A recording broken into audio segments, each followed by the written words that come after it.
Housing to fall by 20%. Let's have a look. Hello everyone, Florian here and welcome to another episode of HeiseSays. Grab your stein of coffee and let's have a look at this article from Yahoo by NAB predicting a 20% fall in house prices. It's not like we don't seem to hear about these stories every week.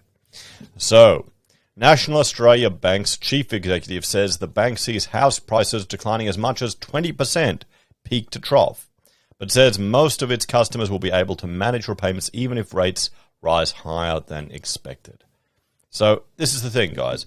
Let's check. We'll look at the SQM capital city property prices, and you can see that, back from a few years ago, all houses, they've shot up, okay? And this is the thing. They've shot up a fair bit. Houses have climbed. So dropping 20% off, 1.2 million? It's not going to take us that far back in time. This is how you need to think about this. Prices relative to time. If we're going back to 2020 prices or 2019 prices, that's not going to make housing any more affordable for people who are waiting to get in. If you've got people that have jumped into the property market in 2021, they FOMO'd in, there may be people that wind up being in negative equity, particularly if they borrowed very close to their buffer, if their LVRs weren't as attractive as others. Now, if they keep making their repayments, keep their heads down, and just keep plodding along, it probably shouldn't be any issue to them. Why would the bank force them to sell when the bank will get less money back when it's in their interest just to keep everything moving along? And it's cheaper too. So the only risk is when people need to sell. And this isn't the bank knocking on their doors. This is if maybe, the bank will knock on your doors when you're not making your repayments. But if you're in relationship troubles, isn't that why a lot of people are forced to sell out of properties? And that can occur when times get tough and money troubles exacerbate. So I don't think this 20% fall is going to make much difference to a lot of people. I mean, it'll make some people feel like shit for a while, but this isn't going to mean housing's suddenly going to become affordable in Australia. We know there will be some who face difficulties. CEO Ross McEwen said as the bank reported its full-year earnings results on Wednesday. We see the most at-risk customers as those who borrowed over the last few years when interest rates were very low and serviceability was tested at less than 6%. So this is the problem. Serviceability is going to go higher. Now, you're going to have a whole lot of people that are going to get a dose of reality. Now, I'm hoping these aren't the people that are borrowing money to pay back their afterpay. I really hope they're not the same people. Please tell me they're not the same people, guys. Please. That amounts to 177 billion in lending, originating from August 2019 to July 22, when rates were extremely low and the customer's serviceability was tested at an average of less than 6%. Overall, NAB sees just 9.7 billion of its 329 billion total home loan portfolio at risk. So that's not that much, guys. Here, we'll bring out the calculator. What's that? 9.7 divided by there you go. 2.9. So 2.9%. Not that much, guys. I got that right, didn't I? Let's see. I'll bring that over here. Let's just double check it. 9.7. 329, and pretend that's billions. So it equals this divided by this. Good old Excel. I think your maths skills peak in high school, and then you just learn Excel. So there you go, 3%. A bit under 3%. 2.95% of their mortgages they consider at risk because interest rates are going to go above the 6% buffer. And we might as well have a look at this. Here, do I have NAB data here? There you go. We can see only 2 of their loans are below 6%, which is LVR 60% or less, owner-occupier, principal and interest, okay, 60 to 70%, 5.8%. And this is the 14th of the 10th, so it may have updated, and I haven't caught it since then, but this is the last data I got. Everything else is at 6%. So I'm going to hazard a guess that the people who bought homes recently don't have LVRs under 70%. just to guess at that. They're going to be much higher. They're going to be like 80, 90%. So let's see, 80% or more.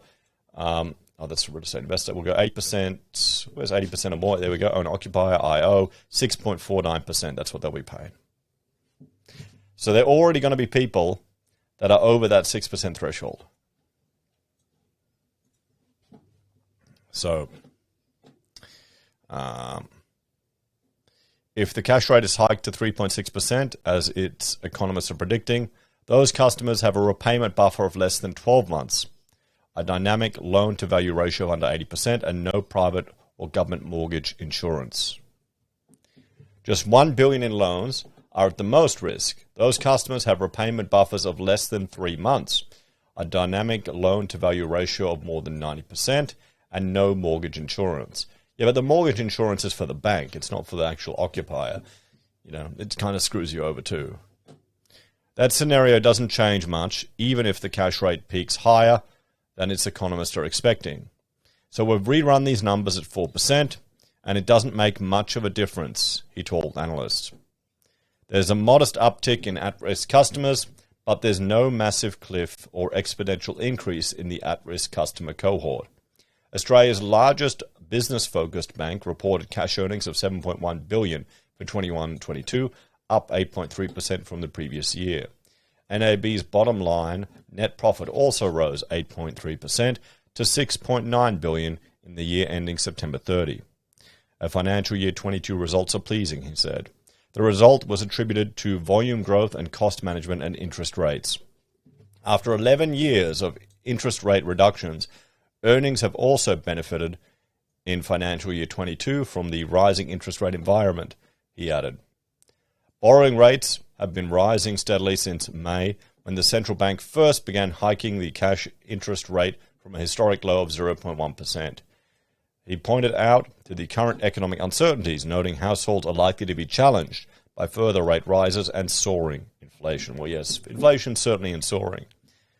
However, strong employment conditions, along with substantial household and business savings, give us confidence in the resilience of our customers and the broader economy, he added. NAB will pay a final dividend of 78 cents, taking the payout for the year to $1.51 a share, up 18.9% from a year ago. So there we go. So let's have a talk about this one, guys. So a 20% fall in housing, peak to trough. I mean, we've heard it all before. We've heard it many times. I think it's quite realistic, honestly. I think a 20% correction in house prices is nothing to be surprised by. It's because housing went bloody insane. It just skyrocketed. We had the RBA modelling a 40% reduction. We had the whole country locked down several times. And housing just went parabolic.